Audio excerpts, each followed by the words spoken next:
കേരളത്തിലെ പല ദേവാലയങ്ങളിൽ നിന്ന് അടുത്തിടെയായി ഉയരുന്ന ആശങ്കപ്പെടുത്തുന്ന വാർത്തകളിലൊന്ന് വിശുദ്ധ കുർബാന സ്വീകരിച്ച ശേഷം അത് കൊണ്ടുപോകാൻ ശ്രമിക്കുന്ന സംഭവങ്ങളാണ്.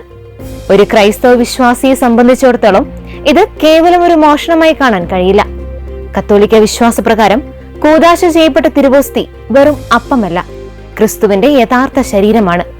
അതുകൊണ്ട് തന്നെ വിശുദ്ധ കുർബാനയ്ക്കിടെ തിരുവോസ്തി അപമാനിക്കപ്പെടുകയോ മനഃപൂർവ്വം കൊണ്ടുപോകാൻ ശ്രമിക്കുകയോ ചെയ്യുന്ന സംഭവങ്ങൾ വിശ്വാസികളുടെ മനസ്സിൽ വലിയ ഞെട്ടലാണ് സൃഷ്ടിക്കുന്നത്. എന്തിനാണ് ചിലർ വിശുദ്ധ കുർബാന സ്വീകരിച്ച ശേഷം തിരുവോസ്തി കൊണ്ടുപോകുന്നത്? ആരാണ് ഇതിന് പിന്നിൽ? മോഷ്ടിക്കപ്പെട്ട തിരുവോസ്തി പിന്നീട് എന്തിനാണ് ഉപയോഗിക്കുന്നത്? ബ്ലാക്ക് മാസ് പോലുള്ള ആചാരങ്ങൾക്കാണോ അതോ മറ്റെന്തെങ്കിലും ലക്ഷ്യത്തിനോ? ഈ കഴിഞ്ഞ ദിവസം പാലാ പിറവിത്താനം സെന്റ് അഗസ്റ്റിൻ ഫൊറോന പള്ളിയിൽ നടന്ന സംഭവം വീണ്ടും ഉയർത്തുന്ന ചോദ്യം ഇത് തന്നെയാണ്. പാലാ പിറവിത്താനം പള്ളിയിൽ ഇടവക വികാരി ഫാദർ ജോർജ് വെളുപ്പറമ്പിൽ വിശുദ്ധ കുർബാന കൊടുക്കുന്ന സമയത്ത് അസ്വാഭാവികമായ രീതിയിൽ കുർബാന സ്വീകരിക്കുന്നത് കണ്ടപ്പോൾ സംശയം തോന്നിയ വൈദികൻ തിരുവോസ്തി സ്വീകരിച്ച വ്യക്തിയിൽ നിന്ന് അത് തിരിച്ചു മേടിക്കുകയായിരുന്നു. തുടർന്ന് പള്ളിക്ക് പുറത്തുപോയ വ്യക്തിയെ ഇടവക വിശ്വാസികൾ തടഞ്ഞു നിർത്തി. ചുവന്ന ഇന്നോവ കാറിലെത്തിയ 5 അംഗ സംഘത്തെയാണ് വിശ്വാസികൾ പിടികൂടി പോലീസിനെ ഏൽപ്പിച്ചത്. സംഭവത്തെക്കുറിച്ച് പോലീസ് അന്വേഷണം ആരംഭിക്കുകയും ചെയ്തിട്ടുണ്ട്. ഈ സംഭവത്തിന്റെ യഥാർത്ഥ ഉദ്ദേശം അന്വേഷണത്തിലൂടെയാണ് വ്യക്തമാകേണ്ടത്. ഇതിനു മുമ്പും എറണാകുളം തേവരയിലെ ഒരു പള്ളിയിൽ സമാനമായ ആശങ്കയുണ്ടാക്കിയ സംഭവം ഉണ്ടായതും അതിന്റെ CCTV ദൃശ്യങ്ങളും നമ്മൾ കണ്ടതാണ്. വിശുദ്ധ കുർബാന സ്വീകരിച്ച വ്യക്തി തിരുവോസ്തി ഭക്ഷിക്കാതെ കയ്യിൽ കൊണ്ടുപോകുന്നത് കണ്ട് സംശയം തോന്നിയതിനെ തുടർന്ന് വൈദികൻ തിരികെ വിളിക്കുകയും തിരുവോസ്തി തിരിച്ചു മേടിക്കുകയുമാണ് ഉണ്ടായത്. 2 സംഭവങ്ങളിലും ഒരു കാര്യം നമ്മൾ ശ്രദ്ധിക്കണം.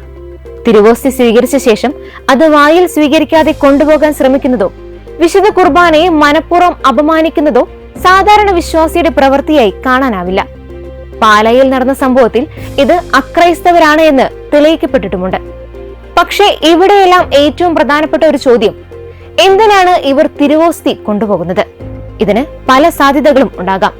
ചില സന്ദർഭങ്ങളിൽ വിശ്വാസത്തെ അപമാനിക്കാനുള്ള മനഃപൂർവമായ ശ്രമം, മറ്റു ചിലപ്പോൾ ക്രൈസ്തവ വിശ്വാസത്തോടുള്ള വിരോധം, പ്രകോപനം അല്ലെങ്കിൽ മറ്റെന്തെങ്കിലും ഉദ്ദേശവും ഉണ്ടാകാം.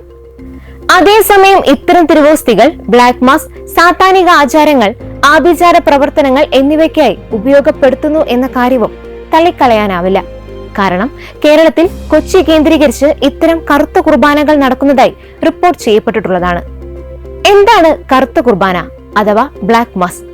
ക്രിസ്തീയ ദിവ്യബലിയെ വികലമാക്കിയും ദൈവനിന്ദപരമായ രീതിയിലും സാത്താൻ ആരാധനയ്ക്കായി നടത്തുന്ന ഒരു ആചാരമാണ് ഇത്. ലത്തീൻ കുർബാനയിലെ പ്രാർത്ഥനകളും ചടങ്ങുകളും വിപരീതമായി ചൊല്ലിയും അവഹേളിച്ചുമാണ് ഇത് നടത്തുന്നത്. ദൈവത്തെയും ക്രിസ്തുമതത്തെയും നിന്ദിച്ച് സാത്താനെ പ്രീതിപ്പെടുത്തുക, അതാണ് ഈ കറുത്ത കുർബാനയുടെ ലക്ഷ്യം. എന്നാൽ ഇവിടെ ഒരു കാര്യം വളരെ വ്യക്തമായി പറയേണ്ടതുണ്ട്. ഒരു വ്യക്തി തിരുവോസ്തി കൊണ്ടുപോകാൻ ശ്രമിച്ചു എന്ന കാര്യം മാത്രം അടിസ്ഥാനമാക്കി അയാൾ ബ്ലാക്ക് മാസിനായി തന്നെയാണ് ഇത് കൊണ്ടുപോയതെന്ന് ഉറപ്പിച്ചു പറയാൻ കഴിയില്ല. അതിന് തെളിവും അന്വേഷണവും ആവശ്യമാണ്. അതുകൊണ്ട് ഇത്തരം സംഭവങ്ങളിൽ ഊഹാപോഹങ്ങളെക്കാൾ വസ്തുതകൾക്ക് പ്രാധാന്യം നൽകണം. എങ്കിലും സഭയുടെ കാഴ്ചപ്പാടിൽ ഇത് ഗൗരവമുള്ള വിഷയമാണ്. കാരണം വിശുദ്ധ കുർബാനയെ ക്രൈസ്തവർ അതീവ ആദരവോടെയാണ് കാണുന്നത്. അതിനാൽ തിരുവോസ്തി മനഃപൂർവ്വം അപമാനിക്കപ്പെടാതിരിക്കാൻ പള്ളികളിൽ ആവശ്യമായ ജാഗ്രതയും ശുശ്രൂഷാ രീതികളും ഉണ്ടാകേണ്ടത് പ്രധാനമാണ്. ഇനിയും ഇത്തരം സംഭവങ്ങൾ നമ്മുടെ ദേവാലയങ്ങളിൽ ആവർത്തിക്കാതിരിക്കാൻ നമ്മൾ എന്ത് ചെയ്യണം? ആദ്യമായി വിശുദ്ധ കുർബാന വിതരണം ചെയ്യുന്ന വൈദികരും സന്യസ്തരും ഓരോ വിശ്വാസിയും തിരുവോസ്തി സ്വീകരിക്കുന്നത് എങ്ങനെയെന്ന് ശ്രദ്ധിക്കണം. പ്രത്യേകിച്ച് കൈകളിൽ സ്വീകരിക്കുന്ന രീതിയാണെങ്കിൽ തിരുവോസ്തി വായിൽ സ്വീകരിച്ചുവെന്ന് ഉറപ്പാക്കാൻ ആവശ്യമായ ശ്രദ്ധ നൽകണം. അസാധാരണമായ പെരുമാറ്റം ശ്രദ്ധയിൽപ്പെട്ടാൽ വിശ്വാസത്തെ അപമാനിക്കുന്ന തരത്തിലുള്ള പ്രതികരണങ്ങളിലേക്ക് പോവാതെ സമാധാനപരമായി ഇടപെടുകയും ആവശ്യമെങ്കിൽ പള്ളി അധികാരികളെയും പോലീസിനെയും അറിയിക്കുകയും ചെയ്യണം. രണ്ടാമതായി, വിശ്വാസികൾക്കും ഇതിൽ വലിയ ഉത്തരവാദിത്തമുണ്ട്. സംശയകരമായ സാഹചര്യം കണ്ടാൽ സ്വയം അക്രമത്തിലേക്ക് പോവുകയോ ആളുകളെ ആക്രമിക്കുകയോ ചെയ്യാതെ ഉത്തരവാദിത്തത്തോടെ വൈദികരെയോ പള്ളി അധികൃതരെയോ അറിയിക്കുകയാണ് വേണ്ടത്. മൂന്നാമതായി, ഇത് വെറും സുരക്ഷയുടെ വിഷയം മാത്രമല്ല, വിശുദ്ധ കുർബാനയുടെ അർത്ഥം മനസ്സിലാക്കുന്നതിന്റെ വിഷയവുമാണ്. കുട്ടികൾക്കും യുവാക്കൾക്കും മുതിർന്നവർക്കും വിശുദ്ധ കുർബാന സ്വീകരിക്കേണ്ട രീതിയും അതിന്റെ ആത്മീയ പ്രാധാന്യവും സഭയിൽ കൂടുതൽ ബോധ്യപ്പെടുത്തേണ്ടതുണ്ട്. അവസാനം ഒരു കാര്യം കൂടി, വിശുദ്ധ കുർബാനയെ അവഹേളിക്കുന്ന ഇത്തരം കാര്യങ്ങൾ കോടിക്കണക്കിന് വിശ്വാസികളുടെ ആത്മാഭിമാനത്തിനും ആത്മീയതയ്ക്കും നേരെയുള്ള കടന്നുകയറ്റമാണ്.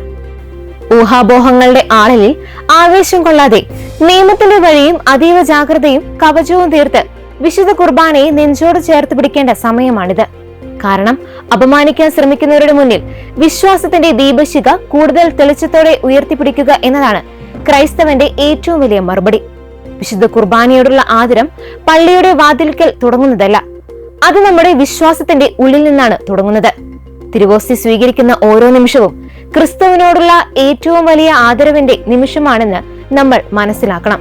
അതുകൊണ്ട് തന്നെ വിശുദ്ധ കുർബാനയെ അപമാനിക്കുന്ന ഏത് ശ്രമത്തെയും സഭയും വിശ്വാസികളും ജാഗ്രതയോടെ, സമാധാനത്തോടെയും നിയമപരമായ രീതിയിലും നേരിടണം.